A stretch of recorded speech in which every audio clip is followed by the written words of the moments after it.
Hello, welcome to Lesson 12 of Mastering Java. Here what we're going to do is we're going to start to talk about the concept of the this keyword.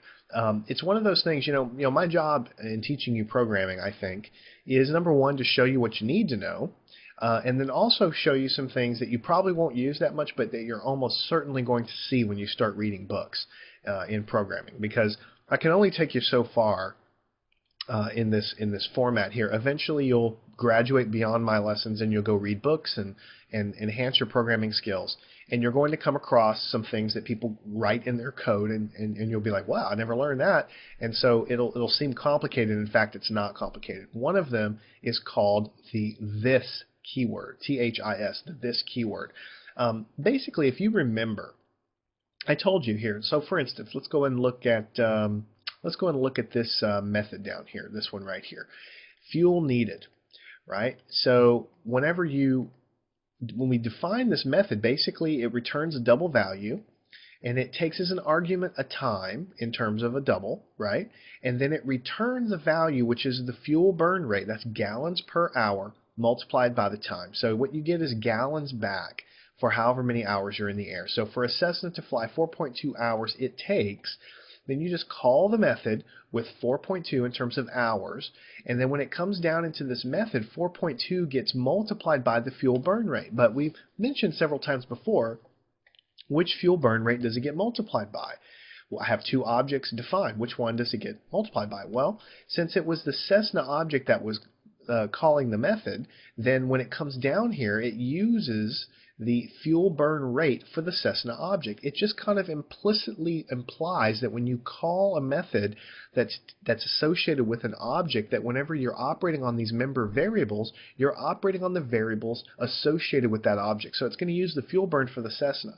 And then when we get over here to the Piper, when we call this exact same method from the Piper object, when we pass 2.56, then what it's going to do is it's going to take 2.56 hours and multiply by the fuel burn of the Piper aircraft. Again, we said that was implied. Well, it turns out that that's kind of a shorthand way. This is a shorthand way to do it. Another way to do it that you might see in code is you might see it written as THIS, this with a period. All right, so this is an equivalent way of writing this method. So what happens is the time comes in, and then it returns this fuel burn rate times time. The this keyword just tells Java exactly what we've already said, that whenever you come in here, it uses the value of the variable associated with this object, meaning the object that you call it with.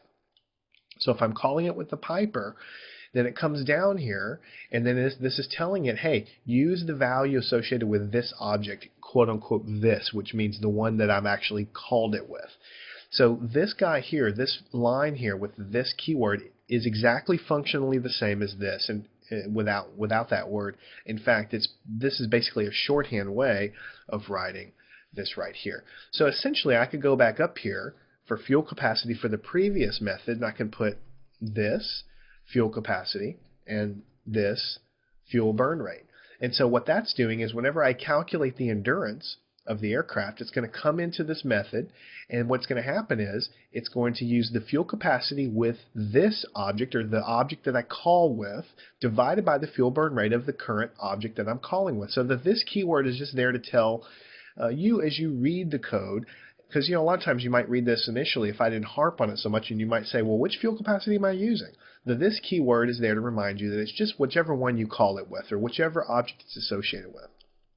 So basically they're going to be tagged to the member variables up here. I can also put it into my constructor. See, whenever I have these values, these four values coming into my constructor, so for Cessna, let's say, it's going to come into the P variable, and then the P variable, which is 4, will be assigned to the number of passengers. Well, I know because I've been telling you and harping on it that since I call it with the new keyword associated with Cessna 172, that the passengers is going to be assigned a value for the Cessna object.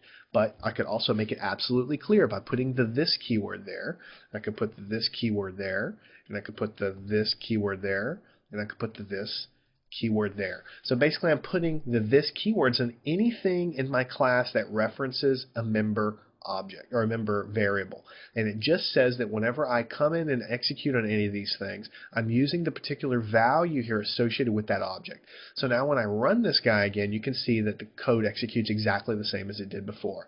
The only difference between previous and now is I've just added the this keyword. So again, it's not something you're going to see very much because it doesn't really add that much to the readability once you get used to seeing it the other way. But it's something that you might see occasionally in Java code. More likely than not, you're probably going to see your methods down here in the class definition look something like this. But if you see the this keyword, just remember that it's just referencing what we've discussed here. It's not complicated, it's not hard, but it is something that even though you probably won't use that much yourself, you probably are going to read it in a book somewhere or see it in some other person's code, and then you'll understand, well, this is not a big deal. That's why I wanted to bring it up here for you today.